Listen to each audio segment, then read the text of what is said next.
Jeg er Morten, og jeg er 20 år gammel. Så går jeg på HF på Struer Statsgymnasium. Og så bor jeg her i Struer. Jeg valgte HF, fordi at jeg synes, det er...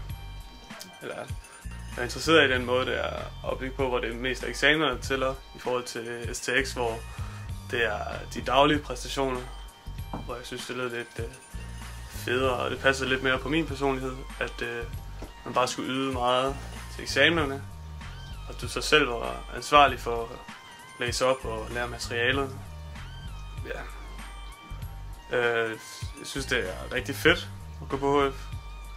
Det er dejligt. Sådan, undervisningen er fed, og når man går på HF, så er det ikke ligesom når man går på STX, det der med, at man kommer ind i en klasse, hvor alle kommer lige ud af 9. eller 10. klasse. Det her, det er meget mere blandet folk, fordi der er folk, der har sådan prøvet noget andet ungdomsuddannelse, eller ja, har gået ude at rejse eller sådan noget inden da. Så der er lidt aldersforskel, og folk har generelt lidt flere erfaringer, når de kommer på HF. Jeg synes også, det er rigtig rart med måden undervisningen er bygget op på, med at der er både på første og andet år har man nogle fag, hvor de er lagt sammen. Første år har man det, der hedder NF, hvor det er 3 naturfaglige fag, der er lagt sammen. Og første og andet år har du også noget, der hedder KS, hvor det er kultur- og samfundspakken, hvor du har historie, religion og samfundsfag, der er lagt sammen. Og så kommer man så op til eksamen i de 3 fag på én gang. Og jeg synes, det er rigtig fedt, at man får lov til at perspektivere mere imellem de forskellige fag i forhold til STX, hvor man har dem på én fag. Og lærerne så laver noget undervisning sammen omkring de fag.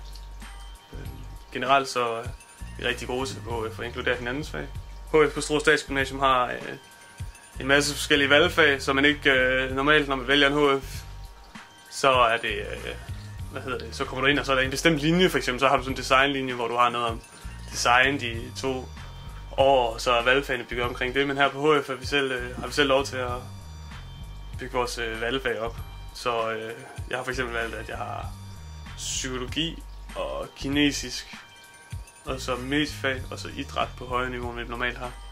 Og jeg synes, det er rigtig dejligt, at man så kan tilpasse det efter ens egne interesser. Stilhæftet er centreret omkring det moderne gennembrud, de forskellige tekster fra det moderne gennembrud. Anders, skynd dig ind! Skynd dig ind, og timen er i gang! Kom! Nå Andy, hvem er du?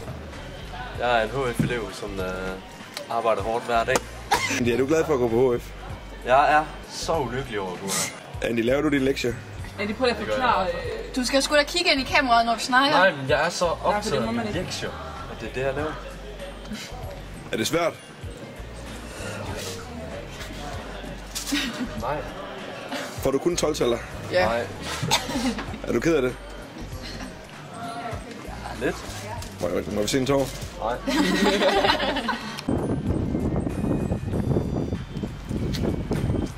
Hvordan det er at gå på HF i Struer?